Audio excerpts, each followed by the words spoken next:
students. Today I am going to tell you a new chapter, number systems, which is a first chapter in class 9. So before we start this chapter, we should understand what is a number system.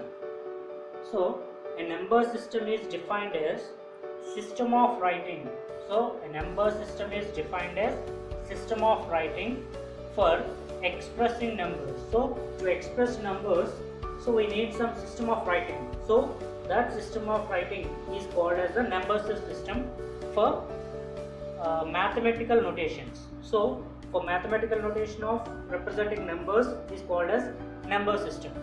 And so if you see, it is a mathematical notation for representing numbers of a given set by using digits. So using digits will represent numbers in certain form. So that form is nothing but number system. So in this number system we mainly consider, if you take the numbers, numbers can be classified into two types. First is real number and the other one is imaginary number. Real numbers are nothing but which again classified into rational numbers, irrational numbers, integers, whole numbers and natural numbers. When coming to the imaginary numbers, that will come to know in the higher classes. First let us see what is the real number. Real numbers are nothing but rational numbers and irrational numbers. Together we call it as a real number. So again here the rational number is again classified into three different types of numbers. First one is integers, whole numbers and natural numbers. When you talk about rational number is a collection of integers, whole numbers and natural numbers. So in the same way when we talk about integers are nothing but the collection of whole numbers and natural numbers. What is a whole number means? Whole number is collection of natural number along with a number called 0. So here when we talk about rational numbers, these all three comes under rational numbers. When we talk about real numbers, will come rational numbers and also irrational numbers. So irrational numbers are also we'll see in the next class. So first let us see the basic systems of this. First let us see natural numbers. What are natural numbers? Counting numbers are called natural numbers. So all are counting numbers only, but we'll just start with natural numbers because the natural number starts with 1, 2, 3 and so on infinite. Infinite in the sense we cannot count, uncountable. The last number we cannot count, so it is called as a uncountable. So natural number starts with 1 and it doesn't have any ending, so we'll call it as a undefined. We cannot define it, and it is represented with a symbol this horizontal 8, so which indicates that it's a infinite symbol. We can also call it as a undefined. We cannot define the last number in natural numbers. Now coming to whole numbers. Whole numbers are also includes natural numbers along with one more number. That number is nothing but 0. Whole number is a collection of numbers starting from 0, whereas natural number starts from 1. Whole number starts from 0. There is more difference between natural numbers and whole numbers. The only major difference is what? In whole numbers we will have 0, whereas in natural numbers we don't have 0. That is only. So hence we call it as all natural numbers are whole numbers, but we cannot say that all whole numbers are natural numbers, because in set of natural numbers we don't have 0, but 0 is there in whole number. So whole numbers are not natural numbers, but all natural numbers are whole numbers. Now coming to integers. Integers are also in integers we'll have negative numbers, 0 and positive numbers. So the set of negative numbers, 0 and positive numbers, together we call it as integers. So what is the ending number of negative numbers?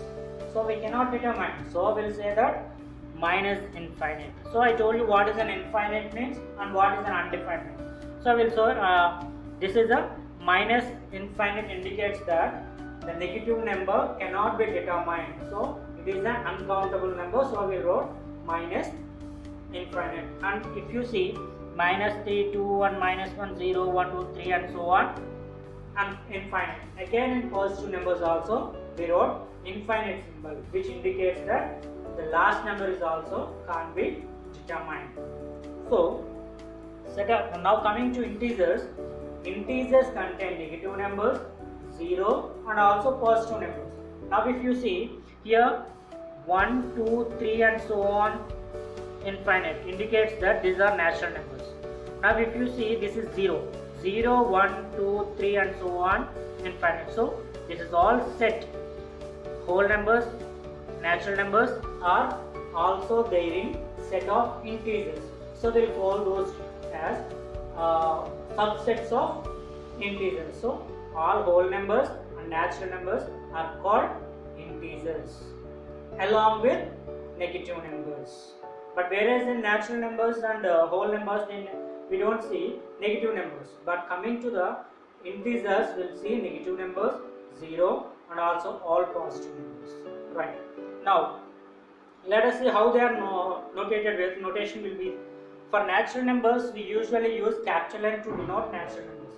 Natural numbers can be denoted using capital N, and this indicates set. So curly braces, this curly braces indicates that set of 1, 2, 3 and so on, infinite is the set of natural numbers. Now W is used to represent whole number set. So whole numbers are all represented with a letter capital W, which indicates set of 0, 1, 2 and so on, infinite. Now whereas coming to integers are represented with capital I or Z. So why we use the word or the letter Z, that will come to know in the next class. So let us see what is usually we will say it is represented with I. I indicates integers. I equal to minus infinite and so on, minus 3, minus 2, minus 1, 0, 1, 2, 3 and so on, infinite.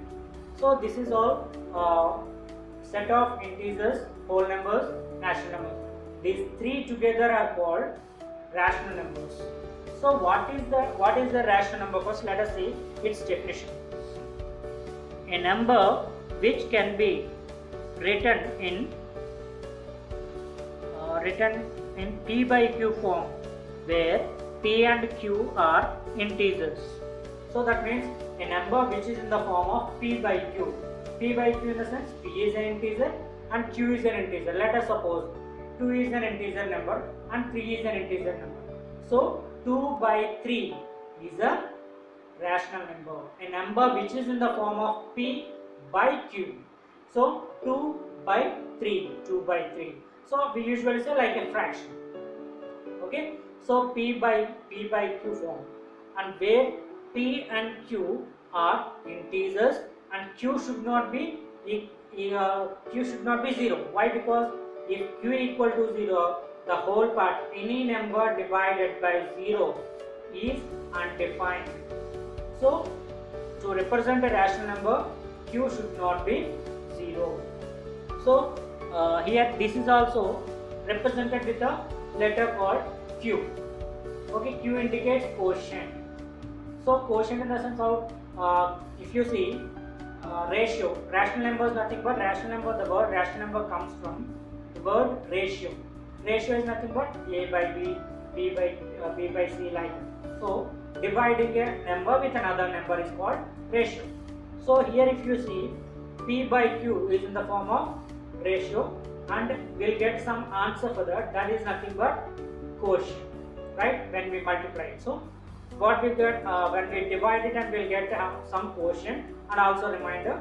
So usually to represent that form, that indicating with the letter Q. Okay, the letter capital Q. This is all about our number system overall introduction. According to the definition of a rational number, a rational number is in the form of P by Q, where P and Q are integers and Q not equal to 0. So let us see some examples here. 1 by 2, 2 by 3 and minus 7 by 6. Here if you see 1 and 2 are integers and they are written in the form of P by Q. So this is a rational number. Now see 2 and 3 are integers and they are written in the form of p by q, so that is a rational number. Now in this case, if you see, minus 7 is also integer and 6 is also integer. This is written in the form of minus 7 by 6, that is p by q. So here q, in all the three examples we see q is not equal to 0. Q in the sense denominator is not equal to 0. So these three are called as rational numbers. Now here we have to understand one thing. All integers can be written in the form of p by q. So all integers can be written in the form of p by q. How? Let us see some examples. 1, 5, minus 3 and minus 12 are integers. Now these numbers can be written in the form of p by q. Let us see how. Just by writing 1 in the denominator of the given number. So here 1 is 1 by 1 is a fraction and it is in the form of p by q. Here 5 can be written as 5 by 1. Here minus 3 can be written as minus 3 by 1. Here minus 12 can be written as minus 12 by 1. So now these are all in the form of p by q. And the other condition is what? The denominator should not be equal to 0. Here in all these 4 cases we can see the denominator is greater than 0, that is 1. So these 4 are called as rational numbers. So from this what we can say that all integers can be written in the form of p by q by just writing 1 in the denominator. So what about whole numbers? What about natural numbers? So integers includes natural numbers and the whole numbers. So we can say that all whole numbers and natural numbers can also be written in the form of rational numbers. So now one more other point. Here 0 is also can be written in the form of p by q by just writing 1 in the denominator. So 0 by 1 is also in the form of p by q. So our condition is what? Denominator q should not be equal to 0. But in this one, so q is equal to 1 and p is equal to 0. So according to the definition of rational numbers, q is greater than 0. So it can be rational number. Now let us see, there are one more other point about rational numbers. There are infinitely many rational numbers on a number line. Number line, as we already learned in the previous classes, you know what is a number line? The representation of numbers in a horizontal line is called as a number line. So in this number line there are infinitely many rational numbers. We can write so many rational numbers and we cannot end them. So we'll call it as infinitely many rational numbers are there on the number line. Now also there are infinitely many rational numbers between two rational numbers. Let us take a rational number, let us take a number line like this. Here if you see, this is 1 and this is 2. There are so many lines in between these. So these lines indicates that there are so many numbers in between. So what we can say that there are infinitely many rational numbers between two rational numbers. So let us find out how 5 rational numbers. Let us see one example for this. Okay. Let us see an example how to find 5 rational numbers between two rational numbers. As we need 5 rational numbers, add 1 to the 5. So I asked you to find out 5 rational numbers. So we are taking 5 rational numbers, 5 plus 1. So if we need 6 rational numbers, we'll take 6 plus 1. 7 rational numbers means 7 plus 1. So as we know, according to the problem, we have 5 here. So I'm taking 1 plus 5 or 5 plus 1 will give you 6. Multiply 1, the given number, 1 and 2 are the given numbers. So multiply 1 with 6 by 6 and also 2 with 6 by 6. What do we get then? 1 into 6 equal to 6 by 6. 1 into 6 by 6 equal to 1 6 are 6 by 6, and 2 into 6 equal to 2 6 are 12 by 6. So 6 by 6 and 12 by 6. Now if you see, there are denominators are equal. So we can see that there are some numbers between these two. So they are called as what? Like fractions. Very good. 6 by 6 and 12 by 6. So 7 by 6, 8 by 6, 9 by 6, 10 by 6, 11 by 6 and 12 by 6. So if you observe from 6 by 6 to 12 by 6, there are 5 rational numbers we got, like 7 by 6, 8 by 6, 9 by 6, 10 by 6, 11 by 6. So we got 5 rational numbers. In this way we have to find out the rational numbers between two numbers.